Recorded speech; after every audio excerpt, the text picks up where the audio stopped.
actually, yeah, hanging out with a guy here that I've talked to for years. When I first got started with Glenn Donnelly and everybody back in 1995, Vic Coffey was an up-and-coming driver who would go on to win Super Dirt Week twice and win a lot of big races, including traveling on the tour with the World of Outlaw late models. Now he races with his son. It's been since 2016 that he has raced competitively. Vic, how we been, man? How have you been doing? I'm doing great, man. How you doing? Doing well. How's your boy doing?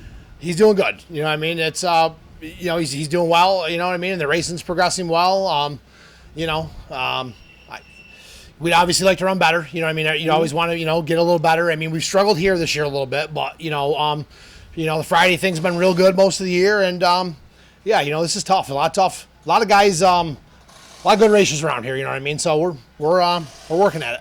How tough has it been taking a different role versus when you were in the car yourself? What was that adjustment like? Well, I mean, a lot of the little stuff that you never, you know what I mean? I shouldn't say you never really paid attention to, but there was things, for years, I was never a helmet guy, show up guy, you know what I mean? I was always involved with everything we did, but you know what I mean? There were certain things at the racetrack, just whether it be the loading, the unloading, the preparation when you get to the track, the tools, the stuff that gets ready and all that, you know what I mean? When I got to the racetrack, I was kind of in driver mode, you know what I mean? So I worried about my helmet, my fire suit. Now there's, all the other stuff, you know what I mean? To make sure that, the car's ready to go on the track. That wasn't my worry. You know what I mean? My worry, tires are ground and ready. Exactly. And we know our staggers, all that stuff. My worry was, I was always involved with the getting the cars there, whether it be the modifieds or the late models. I mean, I was hands-on, but like I said, once we got there, I was a driver, you know what I mean? And I would help unload. Yeah, we roll stuff in and out, but then they kind of did their thing, you know what I mean? So there's almost a suitcase racer is what they say. Yeah, right? Kind of you know like what I Billy mean? Decker now, Exactly, right? and it's show up and drive. Exactly, and then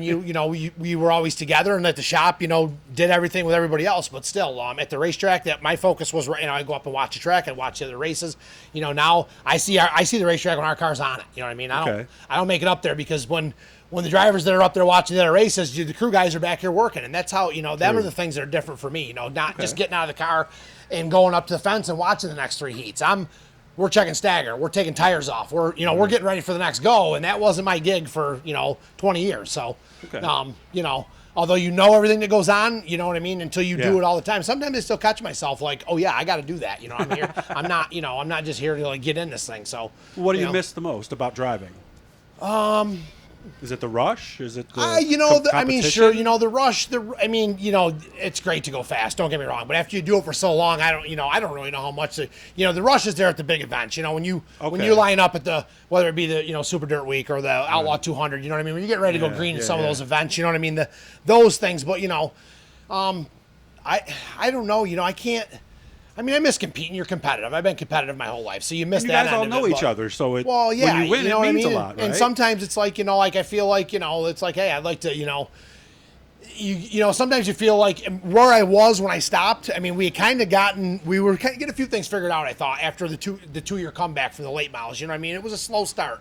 And then we switched some stuff, and then we switched some other things, and we found motor combinations that worked. And, we got to where at, a couple races, especially on Sunday nights at Utica on a special, that I could see this guy at the end of the race next door, you know what I mean? And we weren't running, we were gaining on things. So if I miss anything, it's the fact that I thought we were starting to get closer on our program. Gotcha. You know what I mean? But I don't miss a lot of the other things that came along with riding in the cars. And these cars with coils are, let's just say, they're a rougher ride than they used to be with torsion bars. A lot of guys tell me some of the things they don't miss is the long drives and a lot of stuff like that. What don't you miss? I don't miss the commitment to have to be somewhere when, you know what I mean? That, okay, we got to be here. We got to be there. No matter what's going on. You got to be there. Yeah. And the riding part, the going up and down the road, I don't miss that. We did a lot of travel, especially with the late models, so I don't miss that at all. It's nice to be able to race a couple nights a week and still drive home, sleep in your own bed. Gotcha. And like I said, it's look at running up front and being competitive, and especially against some of the top guys in the country is that's a cool thing. I'm not going to say I don't miss doing that, but I don't miss it that much. Gotcha. What was it that finally got you out? I'll be honest, was experiencing a lot of headaches, it's some neck issues, and it led to headaches. It led to sensation loss, feeling loss, in the fingers and the fingertips and stuff like that, you know what I mean? And limited mobility of the head in general. It got to be where I was like the Tin Man. I didn't turn my head, you know what I mean?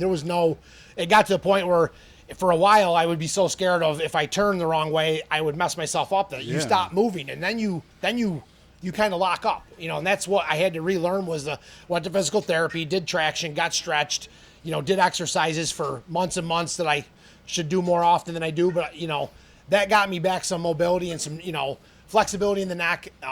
The headaches are almost non-existent because they were pretty much daily, and it was all caused by muscle inflammation with the muscles that wrap the scalp, which I understood none of that until I actually went and got it looked at. I'm thinking, you start thinking, I got headaches all the time. You start thinking other things. I got a tumor or something, right? You think bad things, quite honestly. Of course you do. Then you understand they're like, no, it's this all pressure wraps. related, Yeah, right? so the C4, the C5, and the C6, basically, what I was told 3 years ago or 4 years ago when I stopped, they took X-rays and they said, look, you look like a 45-year-old guy, what you are at the time, except for up here, you look like a 75 to 80-year-old guy. So they said, take your choice. Your quality of life from here on out will depend on what you do. So they didn't say you wasn't have told to not stop. to race. Okay. No, I was not. I was told yes. Could you sustain some sort of injury? Yes.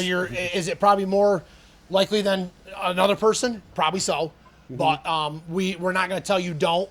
But, Okay. control it. Well, control it with, eat 16 Advil a day every day of your life. Try that, you know what I mean? So I choose to control it by, racing is the only thing I've changed in my life in 4 years, and I'm a lot better off than I was. So Very good. I can't, I can't argue with that. We'll explore this a little more at a later time, but Victor's got to get ready. Hot Laps are coming up here in a minute. I'll come out to the shop sometime and see you, and we'll tell some stories, all right? Yeah, give me a shout. We'll set up a time. Yeah, I'm in and out. Absolutely. But Still in Lima, right?